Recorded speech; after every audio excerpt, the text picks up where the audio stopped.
So we have Victorian women killing some zombies. What could go wrong?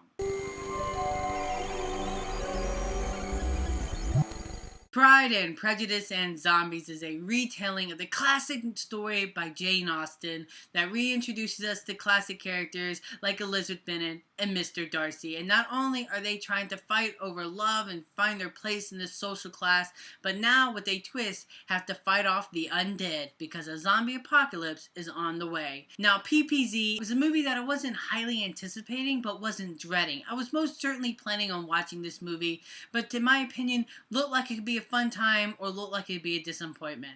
And to be honest, this movie was a big mixed bag for me. There were elements of this movie that I really liked and was having the time of my life while watching. And then there were some moments that sort of just disappointed me, lackluster, or drove me up a wall. The good in this movie is the fact that this movie does not take itself seriously. It knows that it's Pride and Prejudice with a splash of zombies. And I like the tone of this movie. Also, I really like the first 30 minutes of this movie a whole lot. While yes, there are some problems to still be had in those first 30 minutes, I'm having a solid, dumb, fun time while watching it. It's living up to the title. It's offering us that Pride and Prejudice setting and those characters, but with a splash of zombies. Now, after those 30 minutes, it almost feels like they took out the zombie title and just left the Pride and Prejudice part, and then that part, the movie lost a lot of steam with me. It focuses so heavily on the romance and the actual story of Pride and Prejudice, and to be honest, I honestly wanted to get back to the zombie stuff, and that was honestly the reason why I came,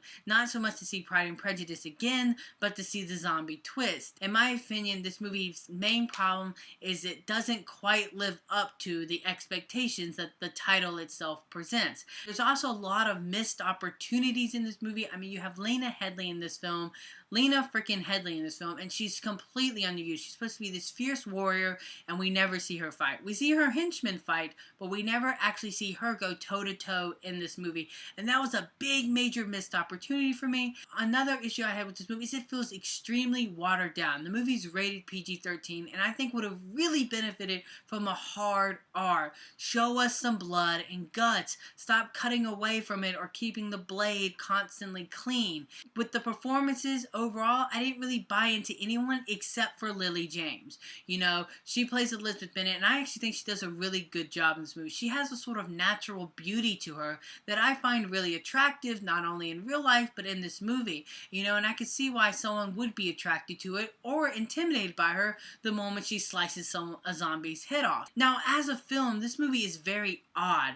I mean, there is definitely some bad directing going on, but really, what's really odd about this movie is some of the editing choices. The editing is so wacky, it comes off jarring, and I honestly feels like I edit the movie. Also, the lighting is not particularly good. There's a lot of scenes in this movie that come off extremely dark and hard to even see what's going on. Pride and Prejudice and Zombies offers a cool idea that does have a few good, solid moments, but overall feels weak in its execution.